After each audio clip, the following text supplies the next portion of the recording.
hay momentos límites. Hay momentos de mucha necesidad, de mucho apuro, de mucha urgencia.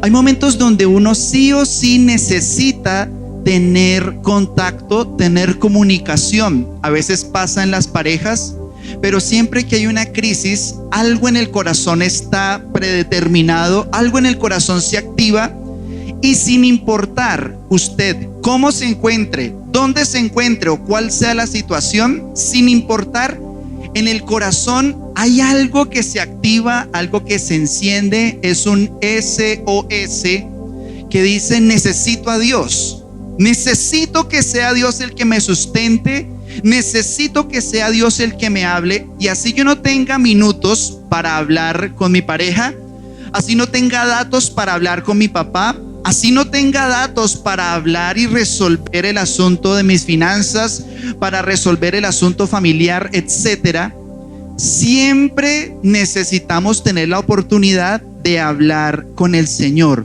Y qué feo sería pensar que Dios no habla, qué horrible sería pensar que Dios no escucha. Pero si tú estás aquí esta mañana y viniste buscando palabra de Dios, quiero recordarte algo que es muy central en la vida espiritual. Y es que Dios no se detiene de hablar. El Señor, a pesar de la situación límite en la que estás atravesando, a pesar de esa angustia y de ese desespero que a veces no encuentra eco en nadie más, a pesar de ese vacío, de ese silencio, tú siempre vas a poder comunicarte con Dios.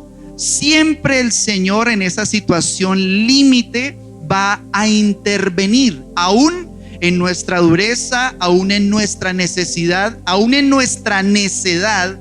El Señor siempre ha estado dispuesto a hablar, a pesar de cualquier bancarrota espiritual que pueda haber.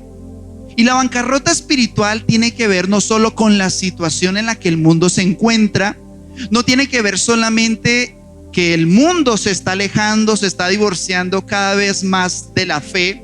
Es bíblico cuando el Señor predijo que al final de los tiempos vendría la apostasía. Y muchas personas malinterpretan la apostasía como un tiempo en el que se van a torcer las escrituras.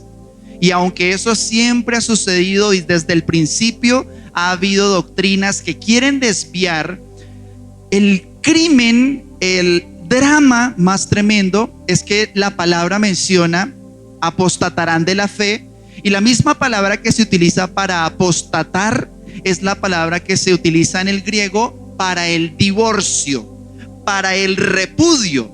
Entonces hay muchas personas que están repudiando, que están abandonando su fe.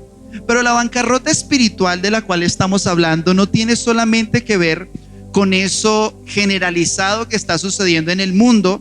Por ejemplo, en Canadá están quemando iglesias por decenas. Por ejemplo, en Europa ya no hay lugares de culto. Las iglesias no son lugares de culto, sino son museos. Usted puede entrar a cualquier catedral y son edificios muy altos, muy hermosos, recamados, adornados, y uno le toca mirar para arriba todo el tiempo. Y usted encuentra muchos turistas, usted encuentra cuadros, usted encuentra escenas bíblicas, pero usted no encuentra adoración. Usted no encuentra lugares donde usted pueda fácilmente sentir, experimentar la presencia, la gloria de Dios, porque se convirtieron en museos arquitectónicos, ya que la gente se ha venido apartando de Dios. Pero con gran pesar, con gran lamentación, que es un término bíblico, usted va a descubrir algo, y es que esa bancarrota espiritual no está solamente afuera de las puertas de la iglesia. Usted se va a dar cuenta de que la crisis espiritual no solamente es algo que está en el mundo, no es algo que está impactando la sociedad de una manera demasiado radical, sino que dentro de la iglesia hay muchas personas que también tienen una gran una profunda necesidad. Hay muchas personas que, aunque están sumergidos, aunque están en un ambiente de iglesia, también padecen los síntomas profundos y radicales de una crisis espiritual. Esa realidad dentro de la iglesia nos recuerda que el plan de Dios para sus hijos es que nosotros estemos alimentados. Y hoy vamos a hablar acerca precisamente de la necesidad que hay y de cómo el Señor ha querido que la iglesia, que el pueblo de Dios viva por principios. Vamos a hablar muy brevemente acerca de qué significa vivir por principios. Cuando una persona conoce la palabra de Dios, ¿sabe qué sucede? En su corazón empiezan a afirmarse verdades que a uno lo cambian para siempre. Por ejemplo, hay una verdad que se convierte en un principio y dice así: si alguno te maldice, dice la escritura, bendícelo. Ese es un principio espiritual que el Señor ha dejado para la iglesia. Usted, en la medida en que se aproxima a las palabras de Jesucristo, su corazón va a ir sumando tesoros, va a ir sumando piedrecillas, va a ir sumando en su interior una riqueza que ninguno de nosotros en la aridez de nuestro pasado tenía. Y usted venga a las escrituras, usted venga a la palabra de Dios y usted va a notar cómo su corazón se va ensanchando, cómo el gozo, cómo la fe, cómo muchas cosas preciosas empiezan a crecer, basada en principios. Le quiero recordar a la iglesia que una persona que no vive por principios, vive por finales. Una persona que no camina en lo que el Señor ha hablado, que no camina en lo que el Señor ha establecido, se parece a la parábola que habla acerca de la casa que se hizo en arena o la casa que se construyó sobre la roca. Entonces dice el Señor: todo el que me escucha y todo el que pone por obra mis palabras es el que hace una casa sobre la roca, fundada en un, valga la redundancia, en un fundamento firme, establecida en un fundamento firme. Pero también dice el Señor: hay personas que oyen mi palabra y a pesar de eso, si no la ponen por obra, aunque la escuchen, son como los que hacen una casa, pero la edifican sobre la arena. Y dice el Señor: cuando vengan las tempestades, cuando vengan las crisis, se va a notar de qué está hecho. Vamos a ver un principio que Dios le habló a la iglesia. Un principio que tiene que ver con lo que el Señor, para evitarnos toda clase de crisis, nos dio como provisión, nos dio como visión. Y présteme mucha atención, porque este pasaje tal vez usted lo ha escuchado, esta porción de la escritura que está en Hechos capítulo 1 verso 8, describe la misión que Dios le dio a la iglesia. Y este pasaje dice el Señor: ¿cuál es el principio activo de la iglesia? ¿Cuál es la manera de ser la iglesia? ¿Qué dice Dios? ¿Cuál es el propósito de Dios para la iglesia? Y presta mucha atención, porque tú haces parte de la iglesia si estás en Cristo. Hechos 1:8 dice así: ustedes recibirán ¿qué? Se recibirán poder, porque el reino de los cielos no es solo palabras, no es solo hablar, no es solo regañar a la gente y aleccionar. Caminar con Dios básicamente es recibir poder del Señor. Pero dice: ustedes recibirán poder cuando haya venido sobre ustedes el Espíritu Santo, y me serán testigos. ¿En dónde? En Jerusalén, o sea, donde estaban, pero también ¿en dónde? En Judea, que es la zona cercana, pero dice aún más, hasta Samaria, o sea, hasta los extranjeros.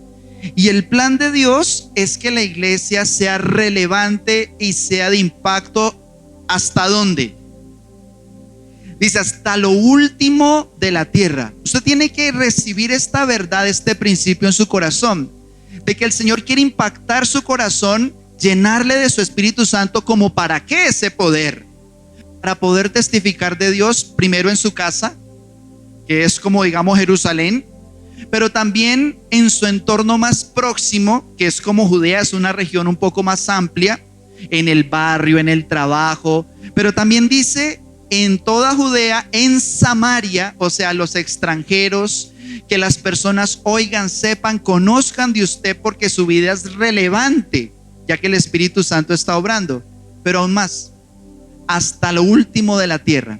Ese fue el plan. Entonces, Jesús, antes de irse para el cielo, miren lo que pasó, les dijo, miren, ustedes no se preocupen por cuándo voy a volver, pero sepan que ustedes van a tener poder. Y ese poder que hace cerca de 2 milenios vino de una manera maravillosa sobre los apóstoles y los que estaban allí, era para salir. Eso ténganlo muy en cuenta. El primer movimiento viral que se iba a establecer sobre todo el globo es el testificar de Cristo Jesús. ¿En qué capítulo está y en qué versículo? Capítulo 1, verso 8. Ahí vamos bien, está claro. 1:8. ¿Sabe cuál es el problema? Se acabó el capítulo 1. Se fueron para Judea y para Samaria y para lo último de la tierra. Uno dice, bueno, no, esperemos a ver. Llegó el capítulo 2. Yo creo que ya arrancaron, ya prendieron la moto. ¿Y salieron? No, se quedaron en Jerusalén. Bueno, capítulo 3. ¿Qué hicieron los apóstoles? ¿Qué hizo la iglesia? No, pues siguen ahí en Jerusalén. Capítulo 4. Uno dice, bueno, ya en cualquier momento arrancan. Capítulo 5. Capítulo 6. Y uno dice, bueno, ¿a qué horas pues van a arrancar? ¿Sabe qué pasó? En esos capítulos empezaron a perseguir cristianos, empezaron a matar a algunos de ellos, y el primer mártir de la iglesia, que fue Esteban. Y uno dice, bueno, eso empezó muy bonito porque ¿cuál era la misión? ¿Cuál era la misión? Salir pues, salir a todo el mundo. Capítulo 1, capítulo 2, capítulo 3, capítulo 4 y nada. Capítulo 5, ya van a salir. Capítulo 6, no salieron. Ni en el 7 salieron. Entonces, cuando una iglesia, cuando un cristiano no camina en Hechos 1:8, va a tener que atravesar Hechos 8:1. O es por el derecho o al revés, pero que sales, sales. Pero que se cumple el propósito, se cumple el propósito. Dice el capítulo 8, verso 1. Y Saulo consentía en su muerte. En aquel día hubo una gran persecución contra la iglesia que estaba en Jerusalén, y todos fueron esparcidos por las tierras de... ¿Se acuerda que ese era el plan? Como quien dice, yo los envío, vayan pues, mi plan para ti es este, que ustedes testifiquen de mí, primero en Jerusalén, listo, luego en toda Judea, luego en Samaria, y luego hasta lo último de la tierra. Entonces el Señor esperando, capítulo 2, capítulo 3. Bueno, yo ya les dije que el Espíritu Santo vendría para que salieran. Capítulo 4, capítulo 5, capítulo 6.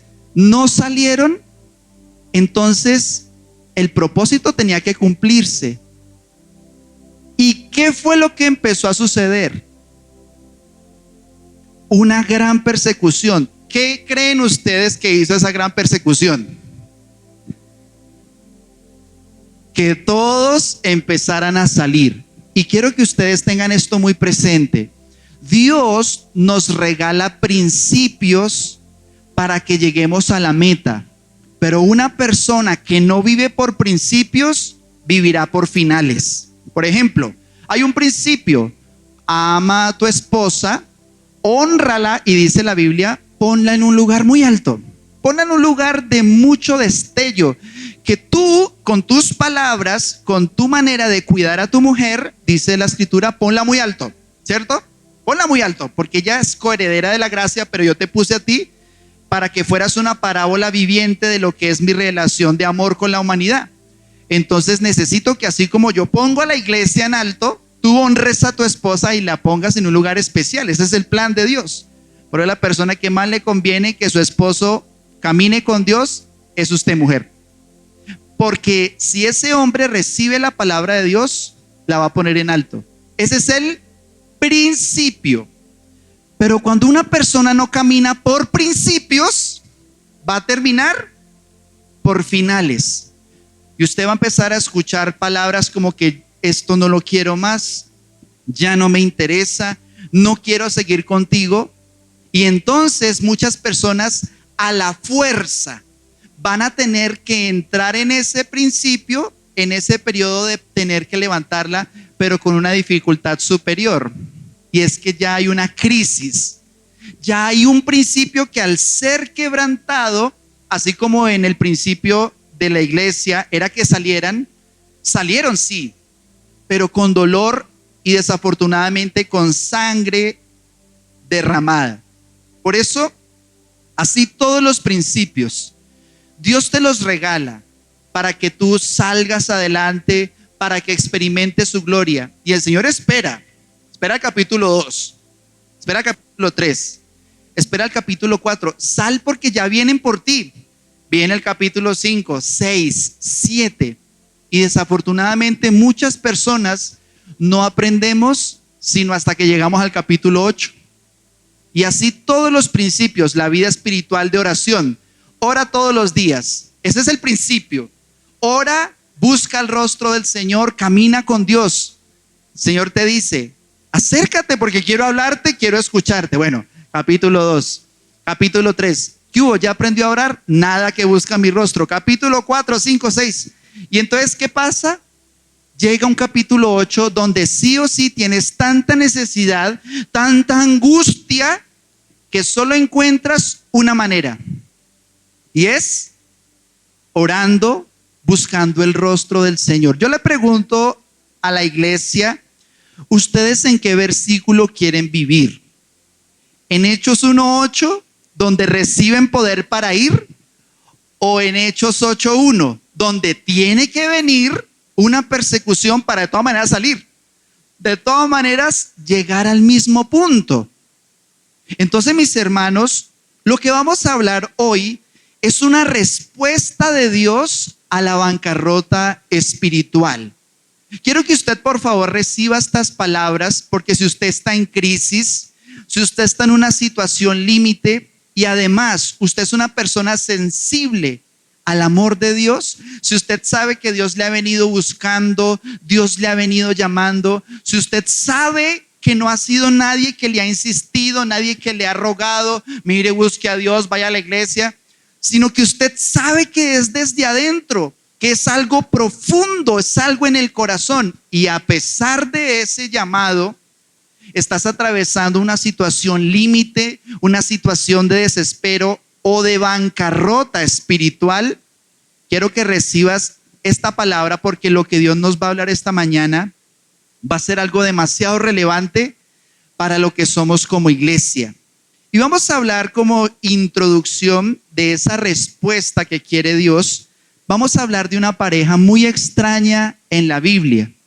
Y vamos a hablar un poco acerca de Oseas y su esposa Gomer. ¿Quién es Oseas y quién? ¿Por qué ese nombre tan gomelo, cierto? Creo que aquí hay personas que ni siquiera sabían que en la Biblia hay un libro que se llama Oseas, le dicen el profeta Gomelo. Pero Oseas, quiero que usted tenga en cuenta quién era Oseas. Oseas era un hombre de Dios. Y era un hombre que tenía un llamado, un cuidado, y desde muy pequeñito, viviendo en el templo, viviendo cerca de las cosas de Dios, Oseas seguramente era una persona muy guardada. Entonces imagínese usted ser virgen hasta los 40. Ay, yo me vi esa película, pastor. Sí, pues arrepiéntase. Imagínese usted guardar su corazón solo buscando a Dios y usted, Señor, quiero hacer tu voluntad. Y este hombre, Oseas, buscaba a Dios continuamente y era una persona que precisamente era muy virtuosa, muy apartada de Dios, muy apartada del mal y pues cerca de Dios. Y un día el Señor se le acerca a ese sacerdote y le dice, Oseas, Señor, háblame, muéstrame, Padre. yo me he guardado, Señor, te pido por esta israelita que está como bonita, Señor, yo me quisiera ya casar con alguien, Padre, muéstrame, yo soy sacerdote, pero yo quiero ya organizar pues mi familia. Y entonces la Biblia narra algo supremamente dramático. ¿Cuál Rosa de Guadalupe? ¿Cuál Betty la Fea? Si usted lee Oseas capítulo 1, en apenas unas frasecitas se describe un drama tremendo. Un hombre de Dios esperando, pasan los años y esperando. Y un día Dios le dice, mijo, quiero que por favor te cases con una ramera. Espera, Señor, voy a volver a orar, Señor, porque no sé si escuché bien. Señor, quiero casarme, muéstrame cuál es tu voluntad para mi vida, papito Dios, te pido una esposa. Mijo, por favor, vas a ir a un prostíbulo, a un burdel, vas a ir a esas calles extrañas, ¿cierto? Y vas a encontrar una mujer que sea ramera y te vas a casar con ella. Y entonces volvió. Y uno dice, espera, ¿eso está en la Biblia, pastor? Por eso le digo, la Biblia no tiene desperdicio, no tiene presa mala. Y ya una situación tan dramática, y entonces Oseas entra en una crisis. Y Oseas, pues como es un hombre de Dios, dice, bueno, Señor, en tu nombre, se persignó y arrancó. Y se fue, y entonces él se sentía, pues él todo el tiempo en el templo, y empezó así a mirar, así todo asustado, y empezó a ver a las muchachas allá todas, sí, en las esquinas de ahí cerca de la aldea. Y entonces, bueno, Señor, en tu nombre me voy con esta.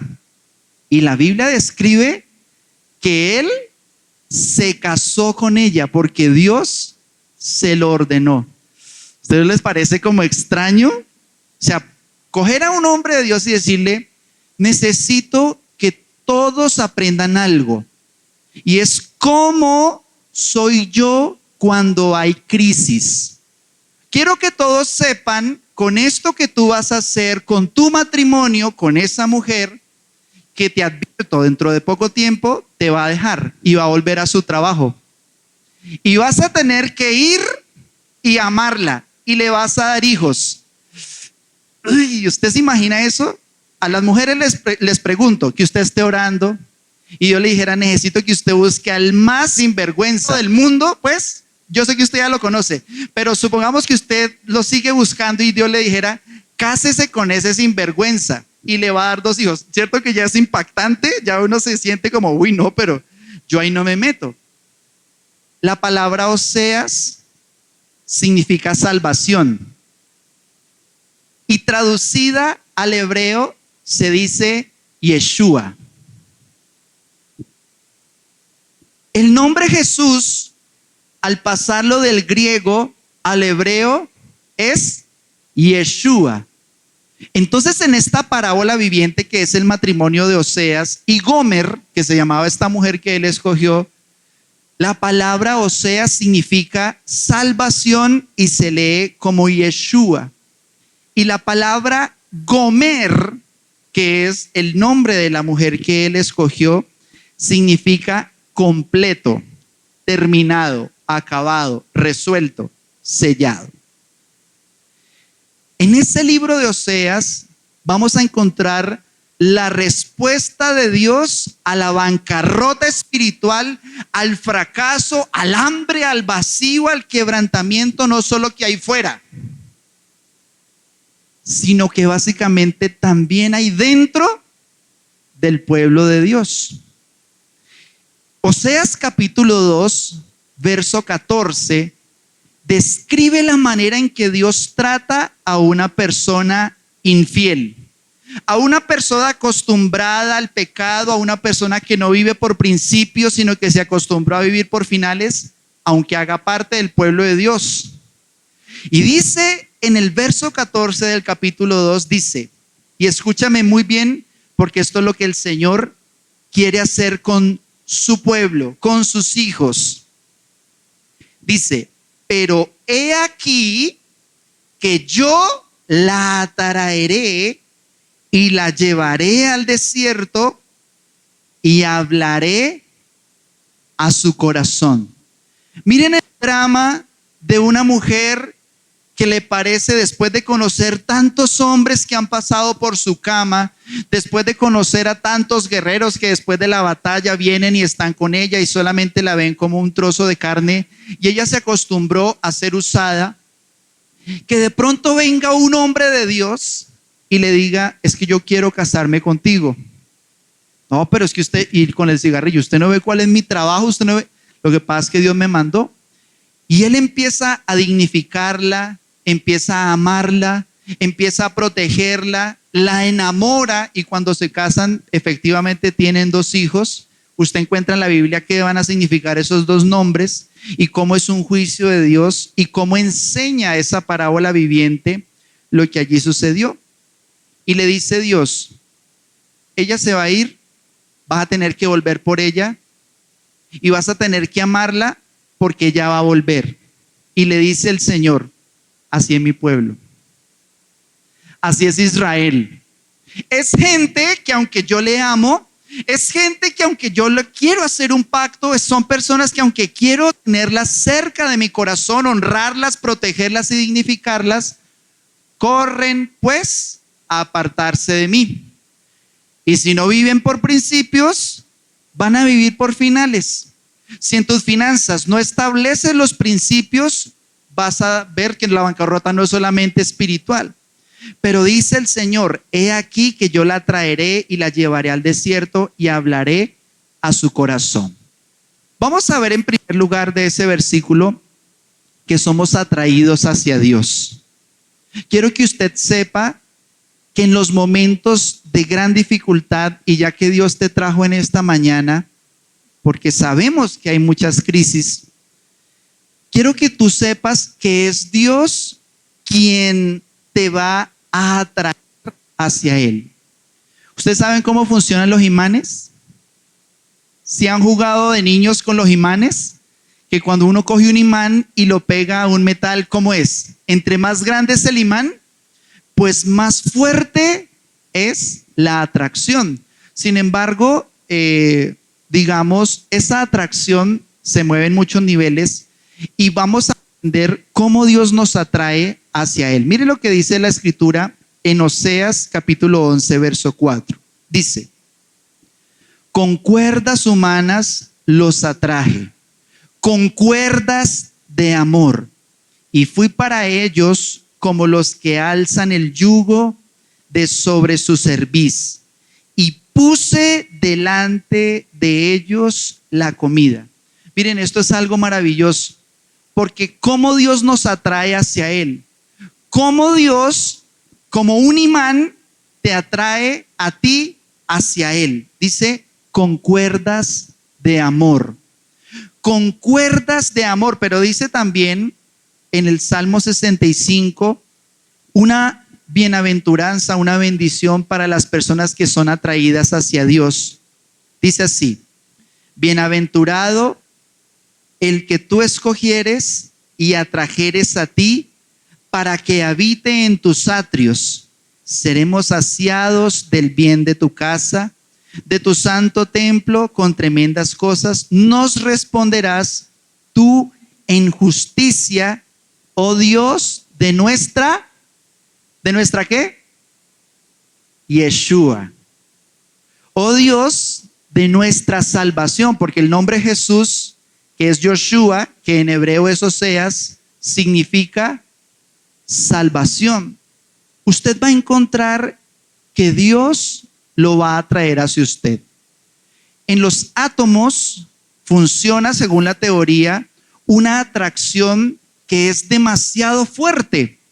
Y entonces en la estructura del átomo, que parecía hasta hace muy poco que era indivisible, una atracción demasiado potente que lo mantiene cohesionado. Pero así como funciona en los átomos, en la mecánica cuántica, funciona también en los planetas.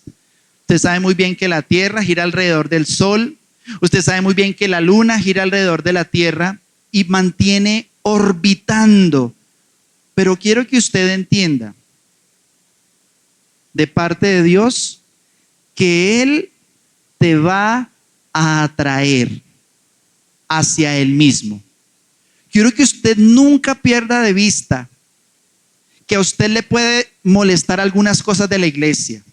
A usted le puede disgustar la música, a usted le puede disgustar el color, a usted le puede molestar la voz del pastor, a usted le puede molestar la estructura, a usted le puede parecer muy desordenado, a usted le puede parecer molesto, fastidioso, y no está mal necesariamente que haya cosas que usted no se sienta bien en la iglesia, pero quiero decirte algo si me estás escuchando, quiero decirte algo de parte de Dios. Es Dios mismo el que con la fuerza mayor que la de cualquier imán, mayor que la del átomo y su cohesión interna, y aún mayor que la del sol atrayendo a planetas que están a miles de kilómetros. Dios, a pesar de toda incomodidad, cuando estés en bancarrota, te va a atraer hacia Él mismo.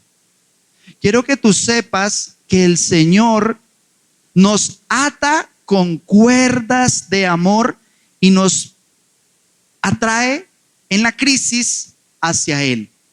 Pero dice también ese pasaje: he aquí, yo la atraeré y la llevaré al desierto y hablaré a su corazón. Hay personas que en este momento están atravesando en su vida muchos desiertos. Con uno basta. Pero el Señor, en momentos de crisis, es necesario que nos lleve al desierto, que nos lleve a esos momentos de desolación, de aridez, de necesidad espiritual. Y cuando tú sientas esa bancarrota, nunca pierdas de vista que una de las maneras en que Dios trata contigo, en las que Dios te prepara para levantarte, es llevándote al desierto. El desierto es un lugar muy especial en lo espiritual, porque es el lugar donde solamente uno se fija en lo importante, en lo fundamental. Dice Deuteronomio capítulo 8, versos 2 en adelante, cómo funciona el desierto, hablando de lo espiritual. Mire lo que dice la escritura: y te acordarás de todo el camino por donde te ha traído Jehová tu Dios estos 40 años en el desierto. ¿Para qué? ¿Para qué el Señor llevó a su pueblo a un desierto? Dice, para afligirte, para probarte, para saber lo que había en tu corazón. Si habías de guardar o no sus mandamientos, y te afligió y te hizo tener hambre y te sustentó con maná, comida que no conocías tú ni tus padres la habían conocido, para hacerte saber que no solo de pan vivirá el hombre, mas de todo lo que sale de la boca de Jehová vivirá el hombre.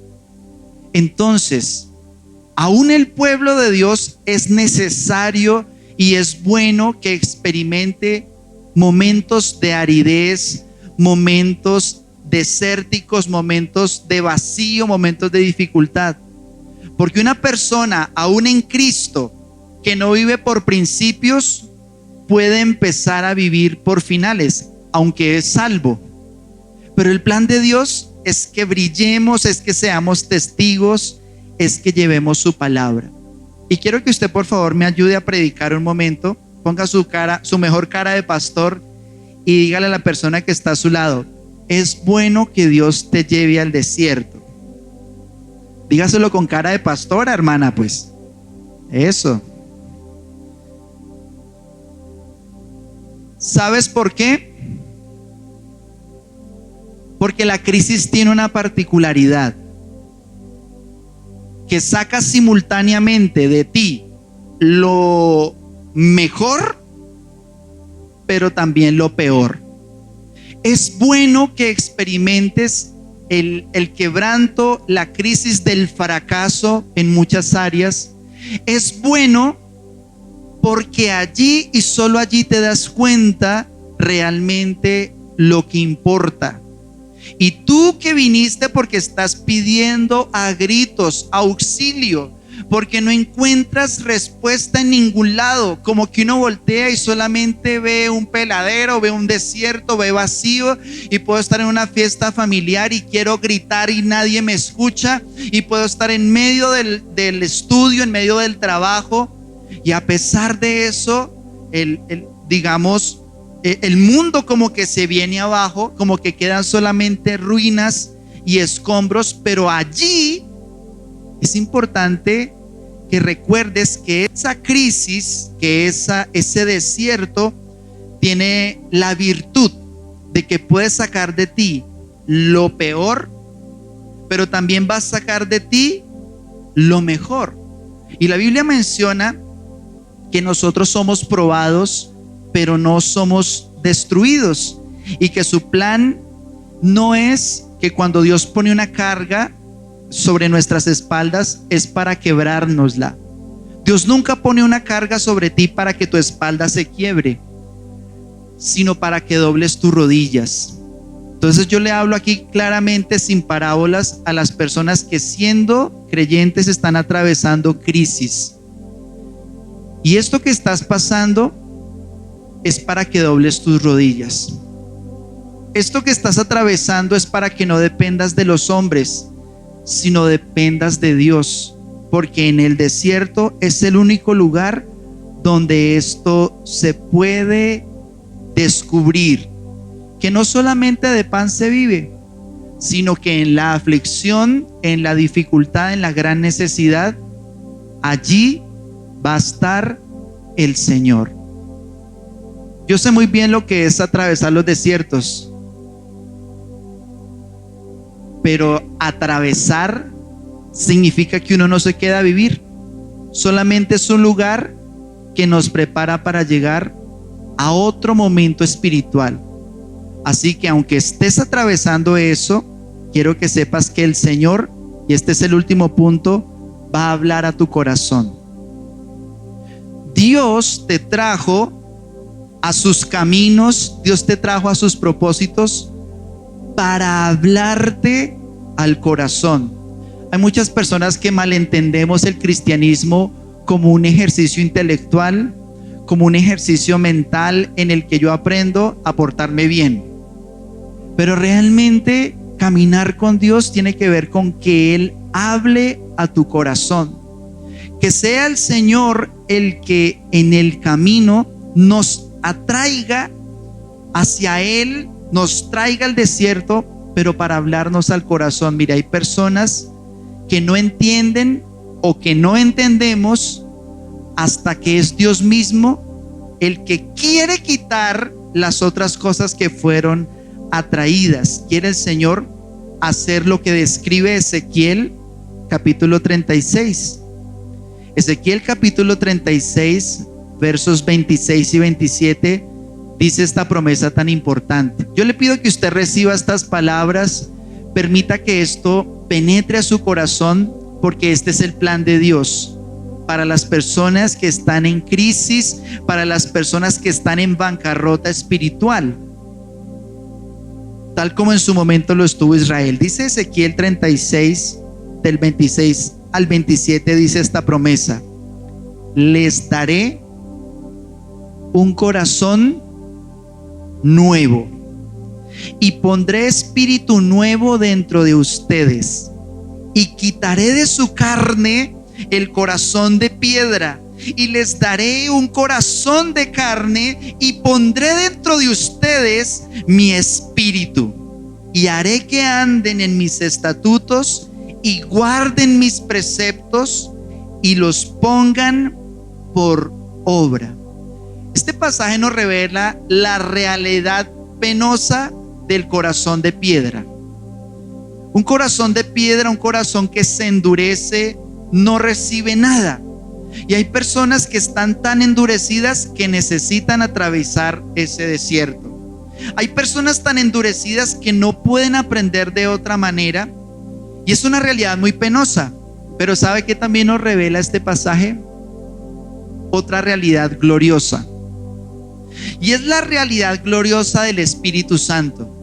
Porque hay algo que Dios hace en nosotros. Nos saca de la insensibilidad, nos saca de lo que el mundo quiere que nosotros tengamos, y es una indiferencia absoluta hacia el dolor de los demás, hacia la necesidad de nuestros hermanos, que nosotros tengamos una indiferencia total hacia las cosas de Dios. Pero esa realidad penosa del mundo y del corazón de piedra de una persona que se ha endurecido, y tratas duro a tus hijos y tratas duro a tu pareja solamente porque el diablo te endureció el corazón con el engaño del pecado. Pero asimismo Dios dice: yo soy experto en sacar esa piedra, quebrantarla, y dice el Señor: te voy a dar un corazón sensible a mi voz. Le hablaré al corazón, dice. Cuando Dios te habla al corazón, no dirás nada, pero habrán señales. ¿Cómo sabe usted que Dios le va a hablar al corazón? ¿Cómo va a entender una persona que realmente el Señor está obrando? Y voy a describir ese proceso con una mujer muy curiosa en la Biblia. Hechos capítulo 16, versos 14 y 15, nos cuenta algo maravilloso. Venga, ¿y cómo funciona eso de que Dios le habla a uno? Vamos a empezar esta escena que nos va a describir cómo Dios arranca la dureza y pone su espíritu en nosotros. Hechos capítulo 16, versos 14 y 15, dice así: entonces una mujer llamada Lidia. ¿Usted sabía que usted tiene una hermana en el cielo que se llama Lidia? ¿Sí? Ahora, ¿usted sabe qué significa la palabra Lidia? ¿Cómo a qué le suena eso? Lidia. ¿Se ha escuchado la expresión tener que lidiar con... Qué horrible uno llamarse Lidia. ¿Hay alguien aquí que se llame Lidia? Bueno, de pronto uno dice: uy, me salvé, soy Nidia, ¿sí? Pero Lidia, imagínense lo que significa la palabra Lidia. Significa lidiar. Dar lidia, o sea, literalmente se llama pelear, contender, luchar. Imagínense uno llamarse pelea. Mire, le presento a mi esposa. Mi amor, sonría. Mi amor, sonría. Y ella: en la casa arreglamos, ¿cierto? Porque el nombre de su esposo se llama Sinvergüenza, algo así. Pero ella se llama Lidia. Y Lidia es una carga muy fuerte. Pero ¿sabe a quién describe Lidia? A todos nosotros. Quiero que tú sepas, míreme por favor a estas pepas azules que tengo aquí, míreme a los ojos. Esta mujer nos describe a todos los cristianos, todos, porque sí que damos Lidia. Sí que nos gusta pelear con Dios, sí que nos gusta resistir y oponernos y contender desde el corazón. Pero dice así: una mujer llamada Lidia, vendedora de púrpura de la ciudad de Tiatira, que adoraba a Dios, porque hay gente que da Lidia y aún así adora a Dios. Dice: estaba oyendo, y el Señor, ¿qué hizo el Señor? Y el Señor abrió el corazón de ella para que estuviese atenta a lo que Pablo decía. Y cuando fue bautizada y su familia, nos rogó diciendo: si han juzgado que yo sea fiel al Señor, entre en mi casa y posen. Y dice: y nos obligó a quedarnos. Esta mujer, cuyo nombre era problemática, peleaba con Dios, se resistía, tenía un corazón cerrado aunque adoraba a Dios. Esta mujer tuvo una experiencia sobrenatural, y es que no fue el apóstol Pablo el que le abrió el corazón. ¿Quién fue? Mira, hay muchas personas que se la pasan aquí domingo tras domingo escuchando la palabra. Y a veces uno experimenta rechazo, como que uno se da cuenta y seguimos predicando y seguimos compartiendo, y uno experimenta que hay como una resistencia, que hay como una lidia. Hay personas como que a uno como pastor le dan lidia. Yo también le di lidia a mis pastores y se la sigo dando. Pero hay momentos en los que el Señor hace algo sobrenaturalmente, y es que Dios abre el corazón para que escuches, para que entiendas. Y es necesario que Dios lo haga. Yo le pido al Señor que nos permita, siempre que nos reunamos a estudiar, a compartir la palabra, que usted tenga la experiencia de Lidia. Esa es mi oración cuando vamos a predicar. Señor, abre el corazón, abre el entendimiento, habla, más allá de que pueda ser aburrido o no, más allá de que pueda ser cansón o no, que sea el Espíritu Santo el que nos abra el corazón, ese corazón duro, ese corazón que da lidia, ese corazón de piedra del que hablábamos ahorita, pero que sea el Espíritu Santo el que traiga un nuevo corazón que nos permita siempre escuchar lo que dice Dios. Porque ¿qué dice Dios? Cuando Dios nos habla al corazón, ¿qué es lo que dice? Salmos 27:8.